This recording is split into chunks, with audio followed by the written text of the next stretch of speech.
Bismillahirrahmanirrahim. Assalamualaikum warahmatullahi wabarakatuh. Perkenalkan, saya Hendy Purnasari. Saya adalah dosen tetap yang mengajar pada program studi Diploma 3 Kebidanan Institut Kesehatan Immanuel Bandung. Video ini merupakan rangkaian dari PDD UKT-PT, yaitu pernyataan diri dosen dalam unjuk kerja Tridharma Perguruan Tinggi di bidang pengajaran. Pada kesempatan kali ini, izinkan saya untuk memaparkan delivery, integration, dan assessment pada mata kuliah yang saya ampu, yaitu mata kuliah Kesehatan Perempuan dan Perencanaan Keluarga. Mata kuliah ini memiliki bobot 4 SKS yang terbagi menjadi 2 teori dan 2 praktik. Deskripsi pada mata kuliah ini yaitu mengajarkan kemampuan mahasiswa, terutama pada pemahaman tentang kesehatan reproduksi perempuan dan perencanaan keluarga, melaksanakan asuhan kebidanan pada pelayanan keluarga berencana secara mandiri dan profesional, sesuai dengan standar operasional prosedur, kode etik profesi di tatanan pelayanan kesehatan, serta memberikan asuhan kebidanan kepada kesehatan perempuan dan keluarga berencana. Delivery atau strategi dalam penyampaian pembelajaran ini berorientasi pada tujuan pembelajaran yang ingin dicapai, di mana kemampuan yang diharapkan untuk capaian pembelajaran mata kuliah ini sudah disesuaikan dengan capaian pembelajaran lulusan program studi. Berikut capaian pembelajaran mata kuliah Kesehatan Perempuan dan Perencanaan Keluarga yang terdiri dari CPMK pertama, yaitu mahasiswa mampu memahami konsep dasar kesehatan reproduksi. CPMK kedua, menguasai ruang lingkup kesehatan wanita sepanjang siklus kehidupan. CPMK yang ketiga, memahami dan menjelaskan konsep dasar asuhan yang berperspektif gender dan hak asasi manusia. CPMK yang keempat, mengidentifikasi masalah gangguan pada kesehatan reproduksi wanita dan upaya penanggulangannya. CPMK yang kelima, melakukan screening deteksi dini komplikasi permasalahan kesehatan reproduksi, serta upaya promotif dan preventif yang berhubungan dengan kesehatan reproduksi. CPMK yang keenam, menjelaskan konsep dan program keluarga berencana dan melakukan asuhan kebidanan keluarga berencana berdasarkan evidence perspektif. CPMK yang ketujuh, melakukan komunikasi, informasi, dan edukasi atau KIE pada keluarga berencana dan pendokumentasian pada keluarga berencana. Mata kuliah ini memadukan beberapa sistem. Pada saat perkuliahan teori saya menggunakan daring dan luring. Untuk daring saya menggunakan Zoom dan untuk luring saya menggunakan kelas. Untuk pembelajaran secara praktik saya melakukan luring, yaitu di Laboratorium Institut Kesehatan Immanuel Bandung. Teknik integration yang saya lakukan pada saat pembelajaran menggunakan metode SCL atau Student Centered Learning, yaitu pembelajaran yang berpusat pada mahasiswa.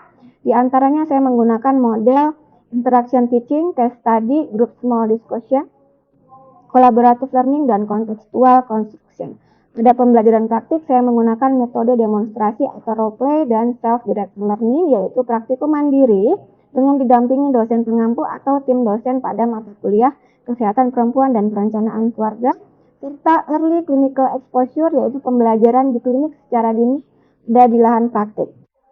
Untuk meningkatkan interaksi atau komunikasi dua arah, saya menggunakan WhatsApp Group sebagai media komunikasi. Saya menggunakan Google Drive untuk pengumpulan tugas dan materi perkuliahan. Saya menggunakan Google Form untuk melakukan ujian tulis. Serta saya menggunakan sistem informasi akademik Institut Kesehatan Immanuel Bandung untuk melakukan absensi setelah perkuliahan selesai. Asesmen atau sistem penilaian pada mata kuliah ini didasarkan pada nilai teori, nilai tugas, dan nilai praktik yang terdiri dari 25% nilai ujian tengah semester, 25% nilai ujian akhir semester, 25% nilai tugas individu dan kelompok, 25% nilai sikap dan praktik. Pada sistem indikator penilaian ini sudah saya jelaskan pada saat konteks kuliah di awal saat penjelasan sehingga mahasiswa dapat memahami dan mengetahui tentang indikator penilaian bahwa penilaian dilakukan secara transparan, adil, dan objektif. Demikian yang dapat saya sampaikan pada delivery, interaction, dan assessment pada mata kuliah yang saya ampu. Berikut saya haturkan video rekaman proses pembelajaran yang dilakukan secara daring. Terima kasih. Assalamualaikum warahmatullahi wabarakatuh. Bismillahirrahmanirrahim. Assalamualaikum warahmatullahi wabarakatuh. Waalaikumsalam warahmatullahi wabarakatuh. Baik, apa kabar teman-teman semuanya? Salam sejahtera buat kita semua ya. Baik, sebelum kita mulai perkuliahan pada hari ini, ada baiknya kita berdoa dulu. Silakan Monik untuk memimpin berdoa. Baik, Ibu dan teman-teman, sebelum kita memulai pembelajaran pada ini, marilah kita berdoa menurut agama dan kepercayaan masing-masing. Berdoa dimulai. Doa selesai. Baik, terima kasih Moni sudah memimpin doanya. Ya, teman-teman, hari ini kita akan melanjutkan pembelajaran ya terkait dengan kesehatan perempuan dan perencanaan keluarga. Oke, sesuai dengan materi pada RPS hari ini, kita akan belajar tentang penyakit menular seksual dan upaya serta preventif dan promotif pada kesehatan reproduksi perempuan. Oke, sebelumnya Ibu izin untuk share screen. Ya, terlihat ya teman-teman ya? Terlihat, Ibu. Oke, baik. Untuk hari ini sesuai dengan RPS, kita akan belajar tentang penyakit menular seksual dan upaya promotif dan preventif yang berhubungan dengan kesehatan reproduksi wanita. Sebelumnya, Ibu izin untuk bertanya, mereview dulu ya pembelajaran minggu lalu tentang keputihan. Oke, Ibu ingin review kira-kira apa ya ciri dari keputihan fisiologis, teman-teman? Tidak berbau. Berbau, Ibu. Gatal. Berwarna jernih, Ibu. Dan berwarna jernih. Berwarna jernih, betul. Untuk keputihan patologis apa ya ciri-cirinya ya? Berbau, Ibu. Berwarna hijau kekuningan. Berwarna hijau kekuningan, Ibu. Berwarna hijau kekuningan, Ibu. Iya, betul semuanya. Bagus sekali ya teman-teman ya. Nah, hari ini kita akan melanjutkan pembelajaran terkait dengan topik penyakit menular seksual serta upaya promotif dan preventifnya. Pada hari ini tujuan pembelajaran kita adalah teman-teman semuanya, mahasiswa mampu memahami isu kesehatan reproduksi di Indonesia dan Jawa Barat.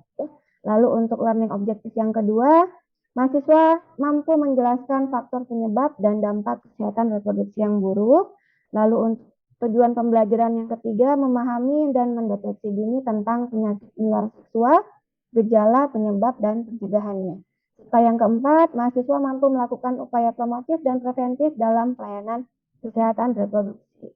Itu adalah tujuan pembelajaran kita pada hari ini. Nah, teman-teman, Ibu akan sharing sedikit tentang isu kesehatan reproduksi di Jawa Barat ya. Ternyata Jawa Barat ini menempati peringkat kedua kasus sifilis terbanyak nasional pada tahun 2022, yaitu 3.186 kasus positif sifilis dari 305.816 orang yang diperiksa. Ternyata dari 305.000 itu 3.000 orangnya adalah positif sifilis ya. Meski demikian, baru ada 1.500 kasus positif yang mendapatkan pengobatan. Artinya, baru setengahnya yang sudah berobat atau mendapatkan pengobatan. Ya, ini menurut Kementerian Kesehatan tahun 2022. Sedangkan menurut data dari Badan Pusat Statistik pada tahun 2018, sekitar 60% penduduk Jawa Barat yang memiliki pengetahuan yang memadai tentang kesehatan reproduksi ini masih kurang. Hanya 60%-nya. 40%-nya itu belum mengerti tentang kesehatan reproduksi pada perempuan. Ya. Apa sih faktor penyebabnya? Pertama adalah rendahnya tingkat pendidikan dan pengetahuan tentang kesehatan reproduksi.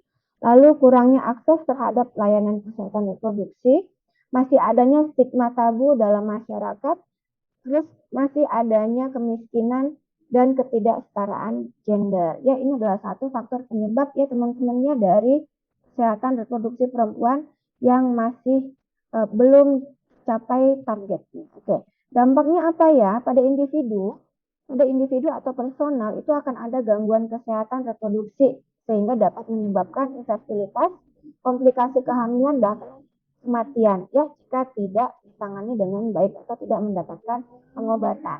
Lalu masalah kesehatan reproduksi pada masyarakat, tekanan masyarakat dan keluarga biasanya akan mengalami tekanan emosional, rasa tidak percaya diri, serta menarik diri dari lingkungan sosial dan finansial yang besar. Maksudnya harus mengeluarkan keuangan yang banyak untuk melakukan pengobatan. Kita akan belajar tentang penyakit menular seksual. Ya. Penyakit menular seksual adalah penyakit yang disebabkan oleh bakteri, virus, atau parasit yang menyebar melalui hubungan seksual. MS atau penyakit menular seksual ini dapat mempengaruhi siapa saja ya teman-teman ya, tidak pandang usia, tidak pandang jenis kelamin atau orientasi seksual. Lalu kenapa kita harus mempelajari tentang penyakit menular seksual ini? Karena setiap tahunnya jutaan orang di seluruh Indonesia terinfeksi PMS dan mengalami dampak jangka panjang pada kesehatan mereka. Oleh karena itu, penting bagi kita untuk memahami apa itu penyakit menular seksual dan bagaimana cara mencegahnya. Ya. Jadi kita hari ini akan belajar tentang penyakit menular seksual. Apa saja itu? Pertama adalah klamidia. Teman-teman ya, klamidia ini adalah infeksi bakteri. Jadi klamidia ini adalah bakteri yang dapat mempengaruhi organ reproduksi, termasuk rahim, leher rahim, dan saluran telur pada wanita. Pada pria, klamidia dapat menyebabkan infeksi uretra dan testis. Ya.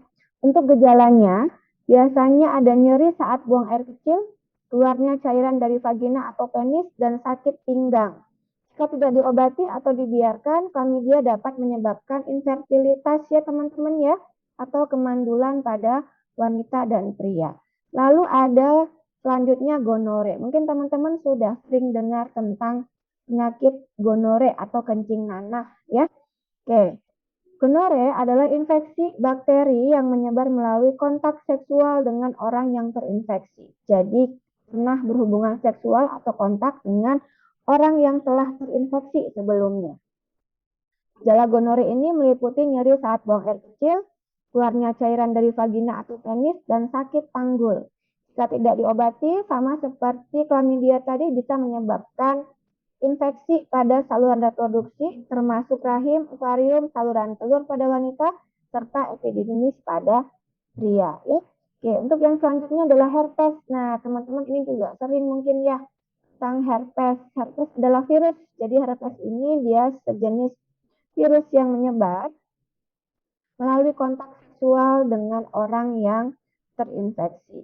Gejala herpes genital meliputi lecet atau luka pada area genital, sakit saat buang air kecil, dan ada demam karena ada infeksi.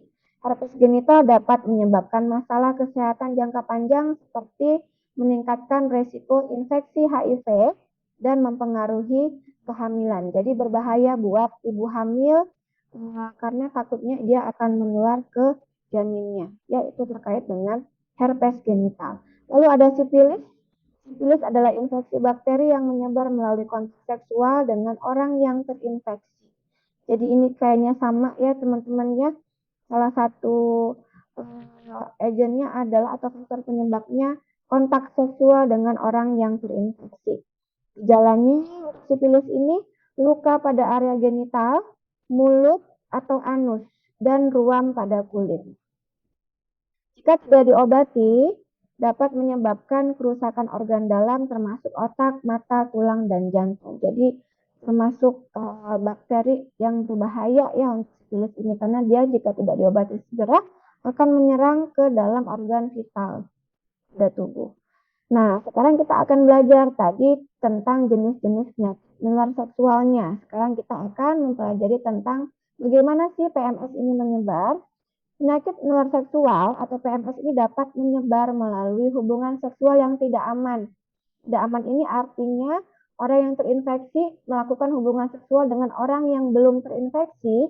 Kemungkinan orang yang belum terinfeksi ini akan terinfeksi juga dengan PMS, ya, termasuk vaginal, anal, dan oral. Bakteri, virus, atau parasit ini menyebabkan penyakit menular seksual dapat berpindah dari satu orang ke orang lain melalui cairan tubuh ya teman-teman ya, seperti darah, semen, dan cairan vagina. Orang yang memiliki banyak pasangan seksual atau sering berganti pasangan memiliki resiko lebih tinggi untuk terinfeksi PMS. Bagaimana cara pencegahannya? Bisa menggunakan kondom saat berhubungan seksual, menghindari kontak dengan cairan tubuh orang lain. Selain itu, hindari berbagai jarum suntik. Nah, ini pencegahannya.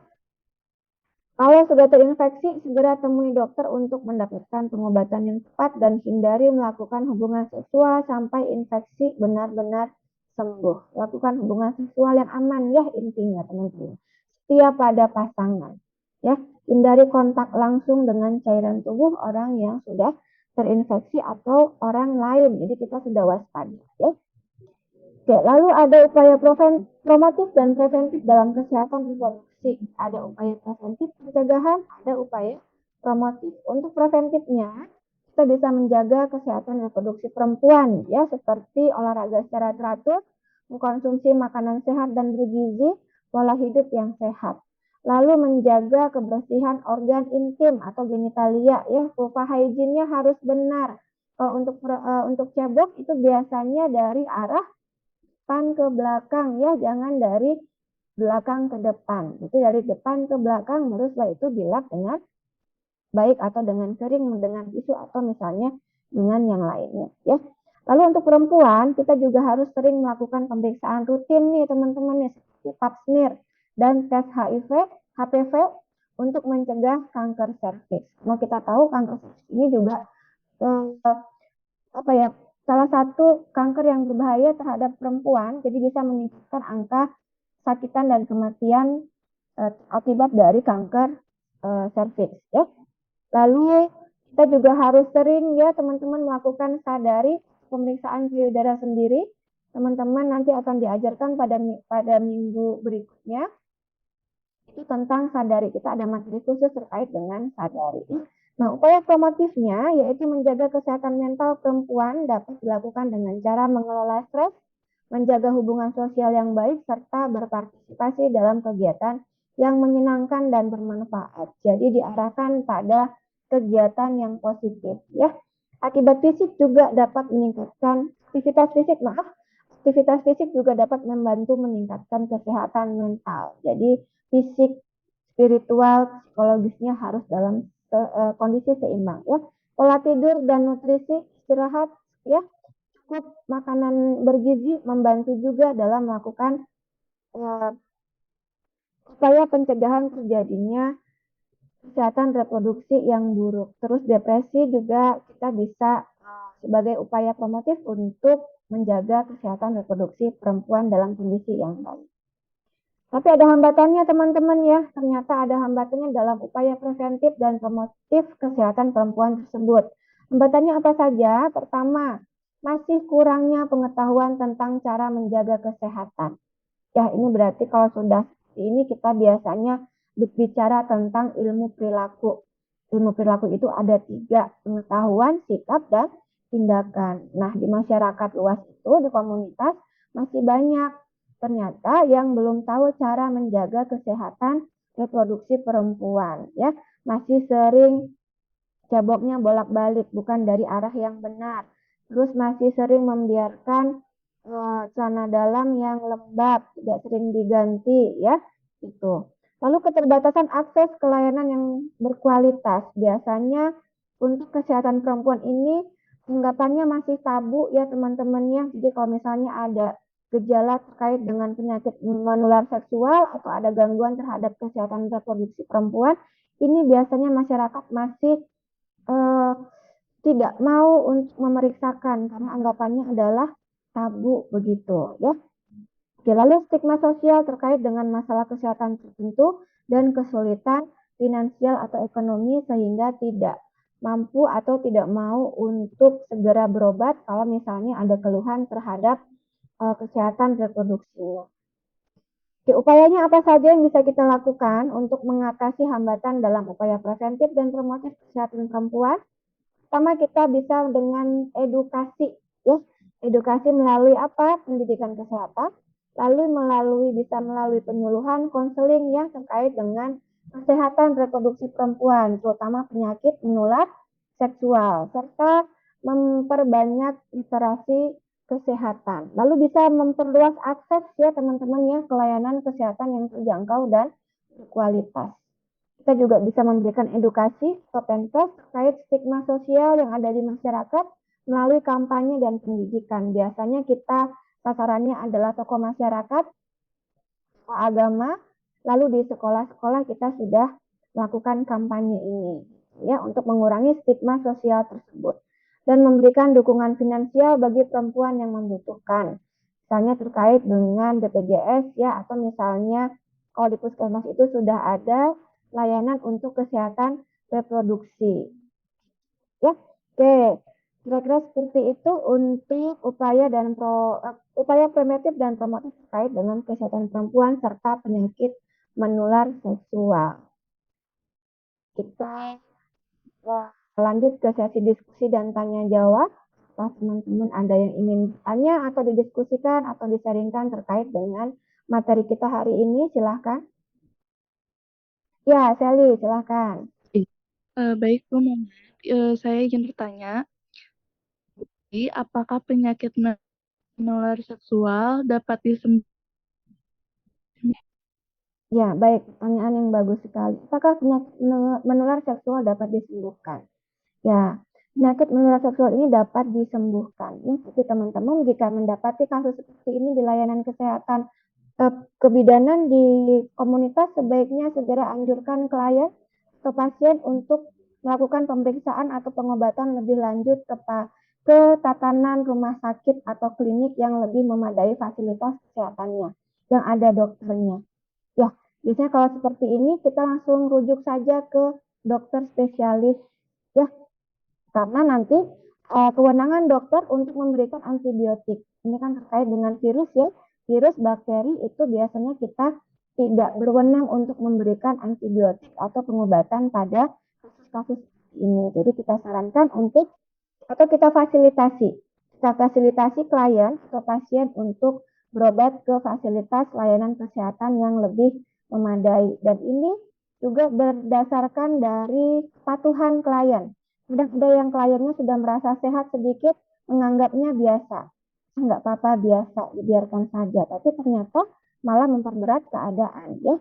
Jadi pasiennya harus patuh dan harus benar-benar berupaya untuk melakukan pencegahan atau misalnya mengurangi faktor-faktor risiko atau penyebab untuk terjadinya penyakit menular seksual. Begitu mungkin Sally, apakah bisa dipahami atau ada yang ingin ditambahkan? Bisa, Bu, cukup. Terima kasih. Ya, baik. Terima kasih Sally. Ya, Salma, silahkan. Baik, Ibu, izin bertanya. Terima kasih. Apa resiko yang dapat ditimbulkan jika ibu hamil ini terkena penyakit menular seksual?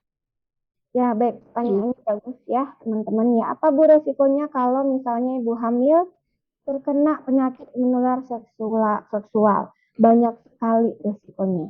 Ya, jadi ibu hamil yang terkena penyakit menular seksual ini tidak hanya berbahaya buat sang ibu. Ya, tidak hanya berbahaya buat ibunya, tapi bisa berbahaya juga buat janinnya. Penyakit menular seksual ini bisa menyebabkan janinnya tidak berkembang, bisa lahir dengan kecacatan, atau bisa terjadinya keguguran atau lahir prematur. Ya, jadi hati-hati kalau misalnya ibu hamil dengan penyakit menular seksual. Makanya sekarang di peraturan pemerintah itu ibu hamil harus melakukan pemeriksaan screening. Salah satunya adalah pemeriksaan penyakit menular seksual atau infeksi menular seksual. Terus ibu hamil juga melakukan serangkaian pemeriksaan laboratorium untuk memastikan kehamilan ibu hamil tersebut aman dan nyaman, sehat buat ibu dan buat janinnya. Gitu Salma? Apakah bisa dipahami atau ada yang tanyakan kembali? Bisa dipahami, Ibu. Terima kasih. Iya, baik. Terima kasih. Ya, teman-teman, sudah paham ya terkait dengan penyakit menular seksual ini. Ibu ingin mengevaluasi kembali, mereview kembali sejauh mana teman-teman memahami tentang materi yang sudah Ibu sampaikan. Nah, pertama, sebutkan jenis-jenis penyakit menular seksual. Ayo, apa aja tadi? Saya izin menjawab, Ibu. Ya, Bunga, silahkan. Ada chlamydia dan gonore. Ya. Bagus. Ada yang lain? Izin menjawab, Ibu. Windy. Sipilis, Ibu. Sipilis. Bagus. Satu lagi apa? Izin menjawab, Ibu. Ada herpes genital. Iya, ada herpes genitalia. Ya, bagus sekali Indri ya, sudah menambahkan. Oke, lanjut ke nomor 2. Bagaimana cara penyebaran dan pencegahan penyakit menular seksual? Izin menjawab, Ibu. Ya, Pertama itu menggunakan kondom saat berhubungan seksual. Kemudian menghindari kontak dengan cairan tubuh orang lain, contohnya darah, cairan vagina, semen, sama jarum suntik dari darah. Iya, bagus sekali Siti ya. Jadi bisa menghindari dengan menggunakan pengaman, tidak berganti pasangin dan menghindari kontak langsung ya. Oke, untuk nomor 3, apa ya upaya yang bisa kita lakukan, terutama bidan terkait dengan promotif dan preventif untuk kesehatan perempuan ini? Izin menjawab, Ibu. Ya, silakan Yunifa. Kalau misalnya untuk upaya preventifnya, kita bisa melakukan olahraga secara teratur, mengkonsumsi makanan yang sehat dan bergizi, terus bisa menjaga kebersihan organ juga, Ibu. Kalau misalnya untuk upaya promotifnya, kita bisa aktivitas menjaga kesehatan mental, Ibu. Terus memperbaiki pola tidur dan nutrisi yang seimbang juga, Ibu, sama tidur yang cukup, Bu. Iya, bagus sekali. Ya, itu adalah upaya-upaya yang bisa kita lakukan dalam bentuk pendidikan kesehatan atau edukasi kepada masyarakat ya. Oke.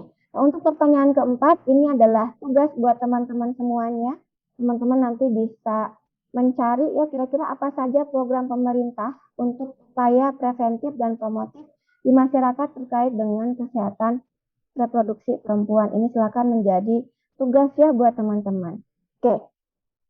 Nah, untuk kesimpulan pembelajaran hari ini, ya, bahwa kesehatan perempuan adalah hal yang sangat penting baik di tatanan individu atau masyarakat. Kita bisa mencegah dengan upaya preventif dan promotif, teman-teman ya. Juga dapat bersama-sama memperjuangkan hak kesehatan perempuan dan melakukan upaya preventif dan promotif untuk menjaga kesehatan kita dan generasi selanjutnya. Ya, ada tugas baca untuk pertemuan selanjutnya. Pertemuan minggu depan kita akan mempelajari tentang IVA test. Ya, jadi untuk sebelum kita memulai pertemuan minggu depan, ada baiknya teman-teman untuk membaca buku referensi tentang materi IVA test. Itu kira-kira seperti itu yang dapat Ibu sampaikan pada hari ini. Silahkan untuk teman-teman melakukan absensi di link absensi SIMAK mahasiswa. Sudah Ibu buka, nanti teman-teman dapat melakukan absensi di sana. Tidak ada pertanyaan atau ada yang didiskusikan, Ibu akhiri. Monik, Ibu minta sekali lagi untuk doa ya. Baik, Ibu, terima kasih. Sebelum kita mengakhiri pembelajaran hari ini, alangkah baiknya kita berdoa menurut agama dan kepercayaan masing-masing. Berdoa dimulai. Berdoa selesai. Baik, terima kasih Monik. Ya, baik teman-teman semuanya, alhamdulillah sudah berakhir perkuliahan kita hari ini. Ibu mengucapkan terima kasih. Assalamualaikum warahmatullahi wabarakatuh. Salam sehat buat kita semuanya. Waalaikumsalam warahmatullahi wabarakatuh, Ibu. Terima kasih, Ibu.